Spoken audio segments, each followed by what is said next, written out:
All right, Victor, let's just start with your overall thoughts on this series. Yeah, I mean, we've obviously only won 1 out of 5, and obviously the same results last year, but felt different this year. Felt closer, but yeah, just couldn't get it done. Victor, there were every goal ends up being a mistake in some way, or every mistake. What I'm trying to say is the mistakes that you made tonight ended up being in the back of your net. Like, how frustrating is that in a series that was actually closer than 5 games?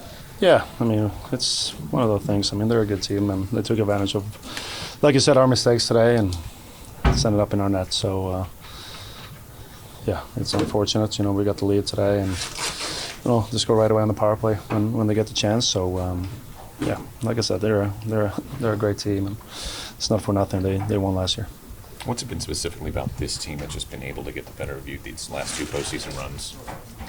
Yeah, I mean, like I said, they're a good team, and so are we. But I feel like we felt it was a closer series this year than it was last year. But at the end of the day, it's the same result. So, we're obviously very disappointed with the outcome of this series. And yeah, just got to congratulate them and wish them the best of luck.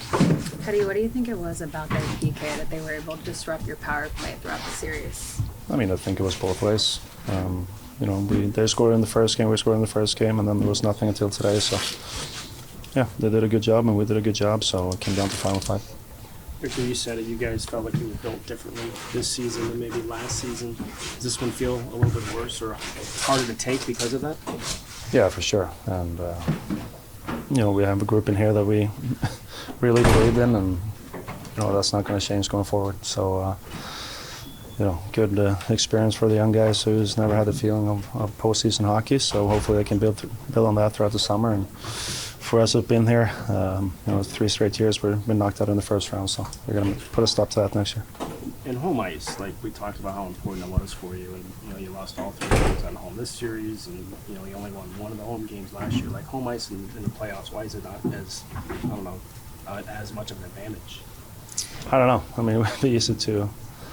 Obviously home ice, you want the fans behind you, but sometimes it comes down to that. We've been on the other side, stands out right away. It's Game 7 against the Islanders. You get home ice, you lose Game 6 in overtime, and you come home and, you have the fans behind you. It's a lot different than going into another team's building. So, we still want to obviously finish as high up as we can and get home ice. But, yeah, I mean, the road teams found a way. Felt like we, obviously won the first game down there, and still was super close to winning the second game. So, yeah, I don't know what it was, but at the end of the day, we got to win games on home ice, that's for sure. Victor, this is your first year wearing the C. What do you say to your teammates after a game like this, a series like this? Yeah, I mean, what can I say? I'm proud of the guys, the way they put everything on the line and playing through stuff, and, guys that couldn't go, that, we were fortunate throughout the year, but that's not the blame going into this. We have a deep enough lineup to win these games, but yeah, it's been a big race for me, and all this to take notes and be better next year.